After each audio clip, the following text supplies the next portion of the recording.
एक ऐसे वक्त में जब मुल्क में सियासी गैर-यकीनी की सूरत हाल है, एक के बाद एक नया तनाज़ा जन्म ले रहा है और इनमें बहुत से सियासी तनाज़ात के कानूनी हल की आखिरी मंजिल सुप्रीम कोर्ट है, जहां अब भी कई तनाज़ात हल तलब हैं। जबकि आइंदा भी अगर सियासी सूरत हाल मजीद ख़राब होती है तो सुप्रीम कोर्ट में सियासी मुकदमात का मजीद बोझ पड़ने का इम्कान मौजूद है। आम आवाम के भी हज़ारों केसेस की अपीलें ज़ेर इल्तवा हैं, मगर इस नाजुक वक्त और गैर-यकीनी की सूरत हाल में खुद सुप्रीम कोर्ट ही एक और तनाज़े का शिकार हो गई है। एक दफ़ा फिर चीफ जस्टिस और सुप्रीम कोर्ट के दो सबसे सीनियर जजेस आमने सामने आ गए हैं। सुप्रीम कोर्ट में एक ऐसी सूरत हाल ने जन्म लिया हुआ है कि जिसकी वजह से सुप्रीम कोर्ट में कई महीने से 5 नए जजेस की तैनाती ताख़ीर का शिकार है और मुल्क की सबसे बड़ी अदालत में 1/3 जजेस ही नहीं है। इस हवाले से 28 जुलाई को होने वाला जुडिशल कमीशन ऑफ पाकिस्तान का अहम इजलास भी बेनतीजा साबित हुआ था और तब से ही ये तनाज़ा मजीद बिगड़ता चला जा रहा है। चीफ जस्टिस और उनके दो साथी जजेस में इख्तलाफात सामने आ गए हैं। पहले 12 सितंबर को मोहतरम चीफ जस्टिस उमरता बंदियाल ने नए अदालती साल के आगाज़ से मुतालिक तकरीब से अहम खिताब किया, जिसमें मार्च 2022 से सुप्रीम कोर्ट में आने वाले अहम सियासी मुकदमात पर तफसील से बात की। साथ ही जजेस की तैनाती में नाकामी की जिम्मेदारी वफाकी हुकूमत पर डाल दी और कहा कि वज़ीर कानून और अटॉर्नी जनरल ने जुडिशल कमीशन के इजलास में चीफ जस्टिस की नामजदगियों की तायीद इसलिए नहीं की क्योंकि वफाकी हुकूमत वज़ीर आला पंजाब के इंतखाबात से मुतालिक सुप्रीम कोर्ट के फैसले से नाखुश थी। चीफ जस्टिस ने अपनी तकरीर में बार के किरदार को भी जारीदाराना करार दिया था। चीफ जस्टिस की यह तकरीर मीडिया में बड़े पैमाने पर रिपोर्ट हुई, टीवी चैनल्स और अखबारात में शाया हुई, जिसके बाद कल सुप्रीम कोर्ट के दो सीनियर जजेस जिन्होंने जुडिशल कमीशन के इजलास में चीफ जस्टिस की नामजदगियों की मुखालफत की थी, यानी जस्टिस काजी फ़ाइज़ ईसा और जस्टिस सरदार तारिक मसूद ने जुडिशल कमीशन के अरकान के नाम में ख़त लिखा और चीफ जस्टिस की तकरीर पर मायूसी का इजहार किया। साथ ही चीफ जस्टिस की नामजदगियाँ मुस्तरद होने से मुतालिक भी अहम हक़ाइक़ और तफसीलात सामने रखी। ये सारा तनाज़ा शुरू कैसे हुआ था आपके सामने रखते हैं। जुडिशल कमीशन ऑफ पाकिस्तान 9 अरकान पर मुश्तमिल है, जिनमें चीफ जस्टिस के साथ सुप्रीम कोर्ट के 4 सबसे सीनियर जजेस, सुप्रीम कोर्ट का एक साबिक जज, वफाकी वज़ीर कानून, अटॉर्नी जनरल और बार का एक नुमाइंदा शामिल होते हैं। पहले तो चीफ जस्टिस ने सख्त मुखालफत के बावजूद 5 जजेस की तैनाती पर गौर करने के लिए जुडिशल कमीशन का इजलास 28 जुलाई को तलब कर लिया और फिर जैसे ही इजलास खत्म हुआ उसके बाद से ये मामला मजीद बिगड़ता ही चला गया और स्टेक होल्डर्स के मौक़िफ़ में इजलास से मुतालिक तज़ादात नजर आए। पहले ये खबरें सामने आई कि जुडिशल कमीशन के इजलास ने अक्सरियती राय से सुप्रीम कोर्ट में 5 जजेस की तैनाती के लिए चीफ जस्टिस के नामजद करदा नामों को मुस्तरद कर दिया है, मगर फिर सुप्रीम कोर्ट का एक एलामिया सामने आ गया और उसमें नामजद करदा नामों को मुस्तरद करने की तफसीलात ही नहीं बताई गई, बल्कि ये कहा गया कि पहले से नामजद करदा नामों से मुतालिक मजीद मालूमात इकट्ठा करने और मजीद नामों पर गौर करने के लिए इजलास को मुलतवी किया गया है। अब सुप्रीम कोर्ट का एलामिया तो ये कह रहा था, मगर उसी दिन ही जुडिशल कमीशन के रुकन जस्टिस काजी फ़ाइज़ ईसा का जुडिशल कमीशन को लिखा गया एक खत सामने आ गया, जिसमें सुप्रीम कोर्ट के एलामिया के बरखिलाफ चीफ जस्टिस के मुजवज़ा नाम मुस्तरद करने की बात की गई थी और कहा गया था कि चीफ जस्टिस फैसला सुनाए बगैर इजलास से ही उठकर चले गए थे। ये तनाज़ा अभी बरकरार था कि अगले ही दिन सुप्रीम कोर्ट के एक और जज और जुडिशल कमीशन के रुकन जस्टिस सरदार तारिक मसूद का खत सामने आ गया। उन्होंने भी बिल्कुल वही मौक़िफ़ इख्तियार किया जो जस्टिस काजी फ़ाइज़ ईसा का मौक़िफ़ था। दोनों खतूत में वाज़ेह तौर पर कहा गया था कि जुडिशल कमीशन के इजलास से मुतालिक सुप्रीम कोर्ट का जो एलामिया चीफ जस्टिस के हुक्म पर जारी किया गया है वो दुरुस्त नहीं है। ये दोनों खतूत सामने आने के बाद एक बड़ा तनाज़ा पैदा हो गया, जिसे ख़त्म करने के लिए चीफ जस्टिस की हिदायत पर जुडिशल कमीशन के इजलास की ऑडियो रिकॉर्डिंग सुप्रीम कोर्ट की वेबसाइट पर जारी कर दी गई। साथ ही एक नया एलामिया भी जारी किया गया, जिसमें लिखा था कि सुप्रीम कोर्ट के पब्लिक रिलेशंस ऑफिसर की तरफ से चीफ जस्टिस ऑफ पाकिस्तान की हिदायत के तहत जारी करदा एलामिया से सुप्रीम कोर्ट के 2 मुअज़्ज़िज़ जजेस यानी जस्टिस काजी फ़ाइज़ ईसा और जस्टिस सरदार तारिक मसूद ने इख्तिलाफ किया है। इस वजह से प्रिंट और इलेक्ट्रॉनिक मीडिया में एक तनाज़ा पैदा हो गया है। इसलिए चीफ जस्टिस ने कायदे के तहत पाबंदी में नरमी करते हुए इजलास की ऑडियो रिकॉर्डिंग अदालत की वेबसाइट पर जारी करने की हिदायत की है। एलामिया के मुताबिक 1 घंटा 29 मिनट 45 सेकंड से लेकर 1 घंटा 38 मिनट 8 सेकंड्स तक की ऑडियो रिकॉर्डिंग में अटॉर्नी जनरल का बयान है कि मुनासिब कवायद वज़ा करने के लिए बहस को मौखर किया जाना चाहिए। उन्होंने तजवीज़ करदा जजेस में से किसी के मेरिट को ना ही जांचा और ना ही मुस्तरद किया। नतीजतन जुडिशल कमीशन के 5 अरकान ने इजलास मुलतवी करने की हिमायत की, जैसा कि 28 जुलाई के प्रेस नोट में इतला दी गई है। एलामिया में दिए गए दुरानी की रिकॉर्डिंग सुने तो अटॉर्नी जनरल अशतर औसाफ अली ये कहते हुए सुने जा सकते हैं कि कवायद बन जाने तक हमें इजलास मुनक्किद नहीं करना चाहिए। उन्होंने ये भी कहा कि नामजद जजेस के कवायद उनके सामने नहीं है, इसलिए वो कोई राय नहीं दे सकते। लेकिन अटॉर्नी जनरल की यह बात सुप्रीम कोर्ट के पहले एलामिया में नहीं लिखी गई थी, जबकि नए एलामिया में भी ये नहीं बताया गया था कि कितने वोट चीफ जस्टिस की नामजदगियों के हक में और कितने मुखालफत में आए थे। इसके अलावा रिकॉर्डिंग के अख्तिताम में जस्टिस काजी फ़ाइज़ ईसा और चीफ जस्टिस उमरता बंदियाल के दरमियान होने वाला मुकालमा भी सुना जा सकता है, जिसमें जस्टिस काजी फ़ाइज़ ईसा कह रहे हैं कि इजलास मौखर नहीं हुआ है। अभी वो अपनी बात कर ही रहे थे कि अचानक चीफ जस्टिस उठकर चले गए। मैं चाहता हूं कि ये हम मुस्तरद करें इस बात को कि honourable chief justice has the sole discretion to appoint जजेस।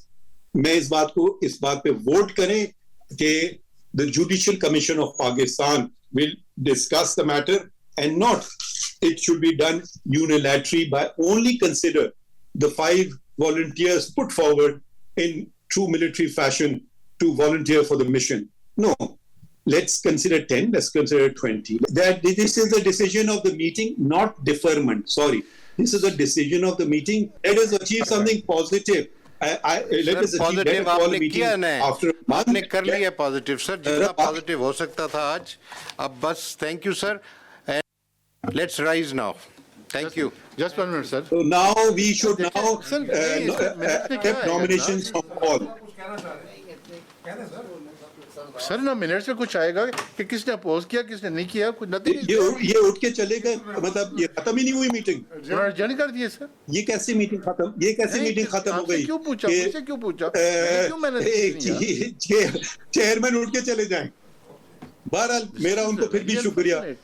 ये रिकॉर्डिंग पब्लिक कर दी गई थी और उसमें साफ नजर आ रहा था कि चीफ जस्टिस की नामजदगियों की तायीद किस किसने नहीं की और ये इजलास क्यों बेनतीजा रहा. इस पूरी पेशरफ्त के बाद कुछ अरसे तक इस मामले पर खामोशी रही, मगर फिर 12 सितंबर को चीफ जस्टिस ने नए अदालती साल के आगाज की तकरीब में एक ऐसी तकरीर कर दी कि जिसके बाद दोबारा ये सारा तनाज़ा अवामी और मीडिया प्लेटफॉर्म्स में बहस का मौजू बन गया.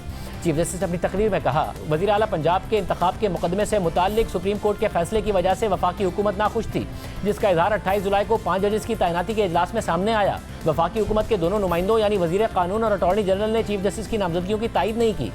चीफ जस्टिस ने वज़ीर आला पंजाब के इंतखाब से मुताल्लिक मुकदमे में सुप्रीम कोर्ट बार एसोसिएशन के किरदार को भी जानिदाराना करार दिया और ये भी कहा कि सियासी जमात के मुतालबे पर बार की तरफ से फुल कोर्ट की तदाबीर कानूनी बुनियाद के मुताबिक नहीं थी. चीफ जस्टिस के इस बयान के बाद एक नया तनाज़ा खड़ा हो गया. चीफ जस्टिस ने वफाकी हुकूमत के दोनों नुमाइंदों यानी वज़ीर कानून और अटॉर्नी जनरल पर जिम्मेदारी डाल दी थी कि उनकी वजह से सुप्रीम कोर्ट में 5 नए जजेस की तैनाती का फैसला ना हो सके. वफाकी वज़ीर दाखिला राना सनाउल्लाह ने हमारे प्रोग्राम में कहा कि इत्तफाक तो जजेस में नहीं था, अगर जजेस में इत्तफाक होता तो दूसरी तरफ बैठे वोट का कोई वजन नहीं है. जुडिशल कमीशन का मैं भी 10 साल सूबाई लॉ मिनिस्टर के तौर पे हिस्सा रहा हूँ. वहाँ पे जजेस की जो तादाद है, उनकी तादाद जो है वो डबल है उन लोगों से जो हुकूमत की तरफ से या बार काउंसिल की तरफ से नुमाइंदे होते हैं. उनकी तादाद 3 है, दूसरी तरफ 6 लोग बैठे होते हैं. तो इत्तफाक तो जजेस में नहीं था. अगर जजेस में इत्तफाक होता तो दूसरी साइड पे बैठे वोट जो है उनका तो कोई वजन नहीं है. अगर उनमें इत्तफाक हो जाए तो मैं नहीं समझता कि गवर्नमेंट जो है वो रोक सकती है. और अगर इत्तफाक नहीं था तो मेरा ख्याल है कि गवर्नमेंट को यही किरदार अदा करना चाहिए था. फिर कल चीफ जस्टिस की नामजदगियों की मुखालफत करने वाले जुडिशल कमीशन के 2 अराकीन यानी जस्टिस काजी फायद ईसा और जस्टिस सरदार तारिक मसूद ने कमीशन के अराकीन को खत लिख दिया और चीफ जस्टिस की तकरीर पर रद्द-ए-अमल दे दिया. दोनों मौजूद जजेस का यह खत भी अवाम और मीडिया में पब्लिक हुआ. इस खत में लिखा है कि हमने हमेशा कोशिश की है कि गैर ज़रूरी तनाज़ात को नज़रअंदाज करें और कौम के सामने इदारे को एक वहदत की तस्वीर के सूरत में पेश करें, मगर मौजूद चीफ जस्टिस ने नए अदालती साल की तकरीब में जो खिताब किया उसने हमें मायूस किया है. खत के मुताबिक सुप्रीम कोर्ट सिर्फ चीफ जस्टिस पर मुश्तमिल नहीं है, इसमें सुप्रीम कोर्ट के तमाम जजेस आते हैं. चीफ जस्टिस का ज़ेर इल्तवा केसेस पर तबसरा करना परेशान कुन था और उन्हें गैर ज़रूरी तौर पर सुप्रीम कोर्ट बार एसोसिएशन के साबिक और मौजूदा अहदेदारान से मुताल्लिक तौहीन आमेज़ रिमाज दिए और उन पर सियासी पार्टीबाजी का इल्ज़ाम लगा दिया क्योंकि उन्होंने फुल कोर्ट बनाने की दरख्वास्त की थी और सुप्रीम कोर्ट ने उनकी दरख्वास्त मुस्तरद कर दी थी. खत के मुताबिक चीफ जस्टिस ने मजीद कहा कि जुडिशल कमीशन के चेयरमैन की तरफ से जजेस की तैनाती के लिए जो नाम तजवीज़ किए गए थे उनकी वफाकी हुकूमत के नुमाइंदों ने मंजूरी नहीं दी और उन्होंने वफाकी हुकूमत के नुमाइंदों वज़ीर कानून और अटॉर्नी जनरल पर इल्ज़ाम लगाया और अपनी नाराज़गी का इजहार किया. किसी भी सूरत जुडिशल कमीशन के चेयरमैन यानी चीफ जस्टिस को वो नहीं कहना चाहिए था जो उन्होंने कहा है.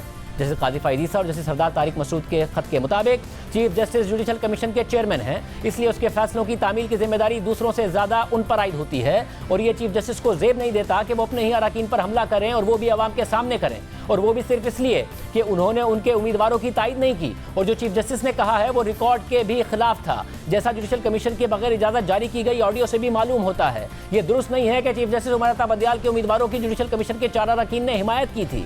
मौजूद जस्टिस सरमद जलाल उस्मानी ने भी उनके तमाम उम्मीदवारों की हिमायत नहीं की थी. और यह भी गलत है कि जुडिशल कमीशन का यह इजलास पहले से तयशुदा था और यह कि उसे मुलतवी किया गया था. इजलास के दौरान जब चेयरमैन अपना हदफ हासिल करने में कामयाब नहीं हो सके तो उन्होंने जुडिशल कमीशन के अक्सरियती फैसले को खुद पर हमला समझा, और जब चेयरमैन जुडिशल कमीशन यानी चीफ जस्टिस अपना हदफ हासिल करने में कामयाब नहीं हुए तो उन्होंने जुडिशल कमीशन के अक्सरियती फैसले को ज़ाती तौर पर ले लिया और इजलास से उठकर चले गए. जुडिशल कमीशन के तमाम अराकीन बशमूल चेयरमैन बराबर हैं. आइन ने चीफ जस्टिस पर सिर्फ एक इजाफी जिम्मेदारी डाली है कि वो उसके चेयरमैन के तौर पर भी काम करें. ये सारे तनाज़े का पस मंज़र है और ये पूरा तनाज़ा मुल्क में इंसाफ की फराहमी के सबसे बड़े इदारे के हवाले से संगीन खदशात पैदा कर रहा है।